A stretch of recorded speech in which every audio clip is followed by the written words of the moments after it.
बांग्लादेश के Shahjalal international airport पर लगी भयंकर आग के इस धुएं को देखिए। जितना काला ये धुआं है उससे भी काला इसमें छिपा वो सच है।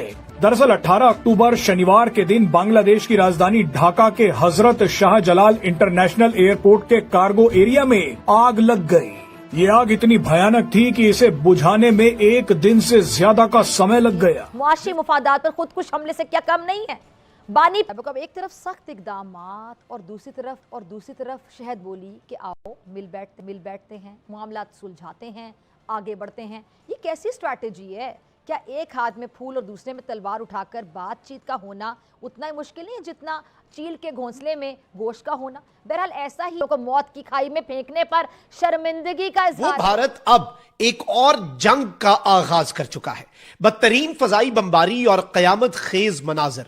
भारत ने तबाहकुन एयर स्ट्राइक्स की है। ब्लैक धुआं निकला है, उसका नाम था TNT, अमोनियम नाइट्रेट।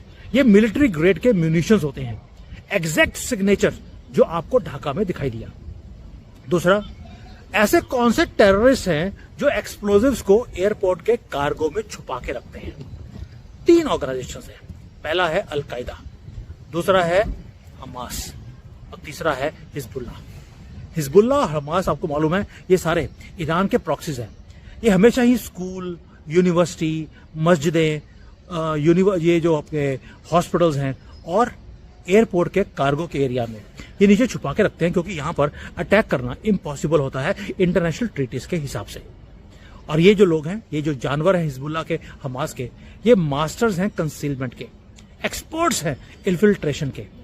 और बांग्लादेश के कार्गो को यूज किया गया ये सारे हथियारों को इकट्ठा करने के लिए। इनको लगता था ये हाई सिक्योरिटी जोन है, इसको कोई टच कर नहीं सकता।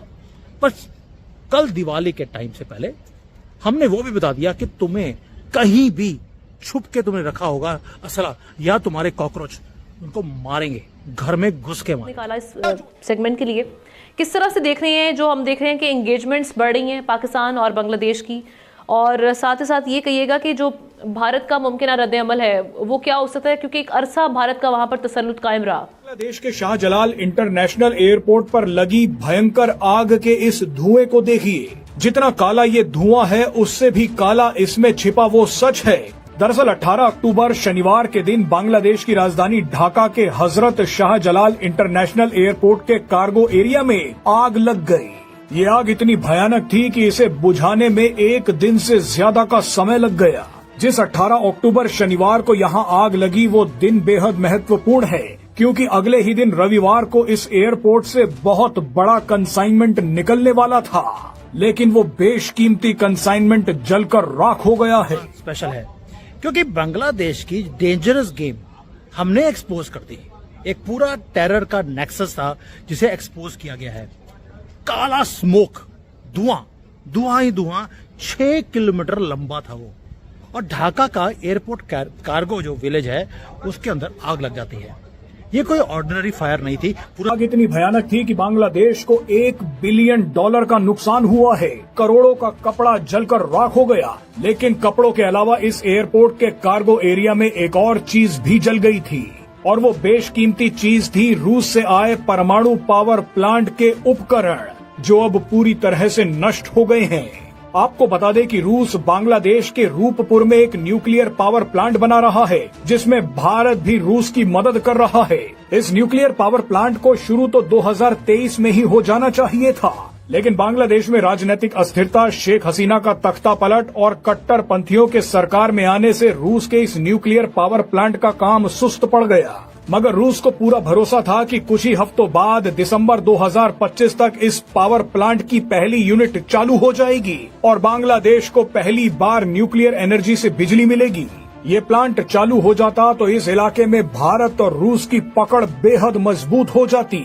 इसी पहली यूनिट को शुरू करने के लिए रूस ने काफी सामान बांग्लादेश भेजा था, जो शाहजलाल इंटरनेशनल एयरपोर्ट के कार्गो एरिया में रखा हुआ था। एक रिपोर्ट के मुताबिक इस सारे सामान को 19 अक्टूबर रविवार के दिन रूपपुर के लिए रिलीज किया जाना था, लेकिन उससे एक दिन पहले ही बांग्लादेश के एयरपोर्ट में आग लग गई। जारी बात है, एक बड़ी खुशाइन चीज इस सिलसिले में है कि भारत की सरकार, बांग्लादेश की सरकार ने काफी देर, तकरीबन आप देखें 4-5 दहाइयां आर्टिफिशियली पाकिस्तान और बांग्लादेश के ताल्लुकात को ख़राब करने की कोशिश की और आर्टिफिशियली एक डिस्कनेक्ट पैदा किया है, जिसको बांग्लादेश के जो लोग हैं वो वाकई पाकिस्तान आना चाहते थे, वो चाहते थे हमसे मिलना गिलना रवाबत चाहते थे, लेकिन अनफॉर्चुनेटली शेख हसीना वाजिद की जो हुकूमत फिर उनकी पार्टी ने मामलात को काफ़ी ख़राब रखा। अब बेहतरी नज़र आ रही है, लेकिन मेरा व्यू इसमें यह है कि थोड़ी कॉशियस अप्रोच लेनी चाहिए, क्योंकि मोहम्मद यूनुस साहब जो है वो एक केयर टेकर सेटअप को चला रहे हैं।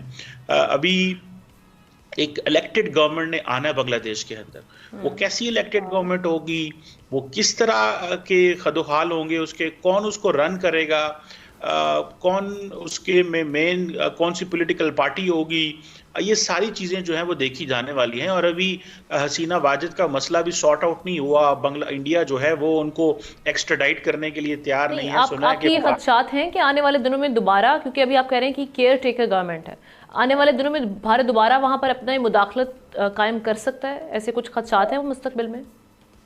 देखिए जी, भारत की बड़ी लंबी चौड़ी इन्वेस्टमेंट है, बड़े इंपॉर्टेंट जगहों पे उन्होंने काम किया हुआ है, बहुत ज़्यादा काम किया है। सिर्फ एक ही चीज़ इसमें अहम है, वो ये है कि अगर इस केयर टेकर गवर्नमेंट चली जाती है, नेक्स्ट गवर्नमेंट जब ये इलेक्शंस का ऐलान करवाते हैं, पॉलिटिकल पार्टीज आती हैं, वो आके हुकूमत बनाना चाहती हैं, वो किस तरह का मजाज रखती हैं। नाज़रीन किराम, भारत के आर्मी चीफ की तरफ से ऑपरेशन सिंदूर 2.0 के आगाज का ऐलान, नरेंद्र मोदी की तरफ से INS विक्रांत पर खड़े होकर पाकिस्तान को धमकियां। अब यह सब कुछ इस जानिब एक वाज़े इशारा है कि भारत पाकिस्तान के साथ कोई बड़ा एडवेंचर करने जा रहा है और कुछ न कुछ करना है, इसलिए अफगानिस्तान का महाज गर्म किया। तो उस इकदाम के लिए जो भारत करने जा रहा है, भारत को एक जवाब चाहिए। अब वो जवाब खुद से भारत तैयार करने का माहिर है, पहुंचना चाहिए। अब हुआ क्या, एक ही करके सारा समझाऊंगा आपको मैं कि 36 से ज्यादा तो फायर ट्रक्स हैं बांग्लादेश की एयरपोर्ट पे, जहां पर इनकी जो है ना कबर वो खुद गई है। एयरफोर्स के यूनिट्स हैं, नेवी का क्रू है, बॉर्डर गार्ड्स हैं, लेकिन आग को थमाने में असंभव रहे, स्ट्रगल कर रहे हैं बेचारे, कि वहां पर जो अथॉरिटीज हैं वो बताने से भी मना कर रही हैं कि यार इतनी आग एक कार्गो एरिया में ये लग कैसे गई, क्योंकि ये कार्गो था ही नहीं, ये वेपन्स का एक डंप था जो इन्होंने एयरपोर्ट के नीचे रखा हुआ। एक बहुत बड़ा एडवेंचर जो है वो करने जा रहा है, और इवन बिगर देन ऑपरेशन सिंदूर। क्यों कराने वाला मोदी अपने लिए किस हद तक जा सकता है ये आपको अंदाजा भी नहीं है, और पाकिस्तान भी मोहतात रहना होगा, क्योंकि वो कभी भी कोई भी खच, कोई भी चवल मार सकता है। तो ये एक नुक्ता है जो बहुत इंपॉर्टेंट है। और दोस्तों, बांग्लादेश से इस वक्त एक बड़ी और चौंकाने वाली खबर आ रही है। ढाका एयरपोर्ट पर बीती रात जबरदस्त आग लग गई, ऐसी आग जिसे बुझने में घंटों लग गए। बताया जा रहा है कि इस हादसे में अरबों टका यानी करीब $1 बिलियन से भी ज्यादा का माल जलकर खाक हो गया है। सरकारी सूत्रों के मुताबिक ये आग एयरपोर्ट के कार्गो सेक्शन में लगी थी। लेकिन दोस्तों, अब जो बातें सामने आ रही हैं वो इस घटना को साधारण नहीं रहने देती, क्योंकि जिस तरीके का धुआं निकला वो किसी साधारण टेक्सटाइल या प्लास्टिक के जलने का नहीं था। ये वही धुआं था जो अक्सर मेटल या टेंटेड मटेरियल्स के जलने के बाद निकलता है। यानी सवाल उठता है, क्या वहां कुछ और भी रखा था? स्थानीय पत्रकारों के मुताबिक एयरपोर्ट के नीचे कुछ सीक्रेट स्टोरेज एरिया बनाए गए थे, जिनमें बेहद संवेदनशील सामग्री रखी गई थी। और यही वजह है कि बांग्लादेश सरकार शुरुआत में इस आग पर खामोश रही। अब सबसे बड़ा दावा ये सामने आया है कि इस जगह पर रूस से आने वाली कुछ एटॉमिक एनर्जी से जुड़ी मशीनरी और सामान भी मौजूद था, जो रूस बांग्लादेश के अणु ऊर्जा प्लांट प्रोजेक्ट के लिए भेजने वाला था। अगर ये सच निकलता है तो ये सिर्फ एक आग नहीं, बल्कि बांग्लादेश की सुरक्षा व्यवस्था के लिए बड़ी चेतावनी हो सकती है।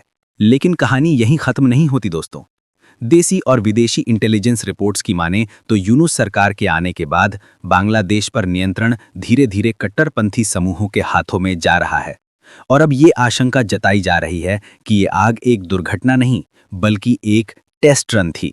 एक तरह से ये ट्रायल हो सकता है किसी बड़े आतंकी हमले का। खबर तो ये भी आ रही है कि इस पूरी घटना से पहले एयरपोर्ट के कुछ हिस्सों की CCTV फुटेज गायब कर दी गई। सोचिए दोस्तों, इतने बड़े एयरपोर्ट पर कैमरे कैसे बंद हो सकते हैं? क्या ये सब पहले से प्लान था? क्या कोई बाहरी शक्ति इसमें